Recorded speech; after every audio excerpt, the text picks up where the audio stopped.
Pollock. I'm 72 years old now. I started teaching in 1974, so this is actually my 51st year of teaching. I've been in Malaysia. I came in 2003 for 1 year. That was my intention because I didn't want to leave my existing job at that stage, but then I stayed longer. So I've been here now 21 years in AISM.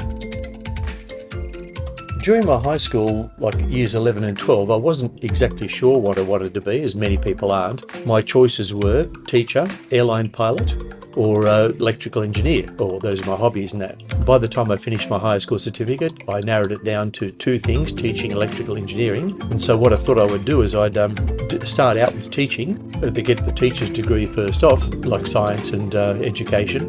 And then while I was teaching, I imagined that I was going to be able to finish my electrical engineering degree at night. Sadly though, preparing for teaching took so much time. Even though I went to lectures at University of New South Wales for electrical engineering, I got home at 10 o'clock at night and I spent from 10 o'clock till 1 o'clock in the morning preparing lectures for teaching. And as you can imagine, that got a bit wearing, so I didn't end up finishing up with that. In my first couple of years of teaching, I didn't really like teaching because I think the area I was teaching in, the students didn't really want to learn.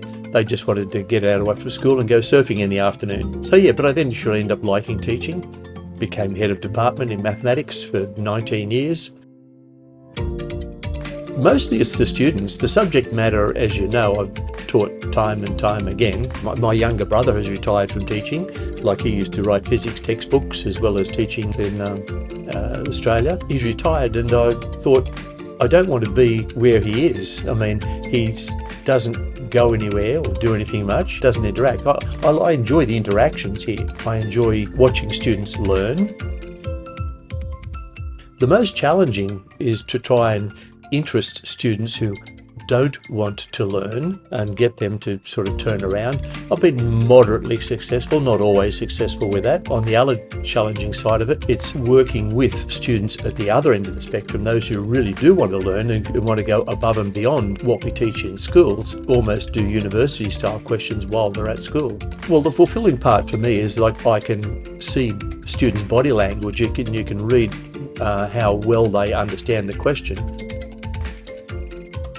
Too many to count, to be really honest with you. It's mostly to do with student successes. When students are successful and when students come back and talk to you again and say how much they appreciated what they've learned here. It's memorable that students who come back and say, "You were my favourite teacher," and things like that. And that was like 5 schools back that as adults they come and say that. So yeah, admittedly that's an ego boost, but it's really good.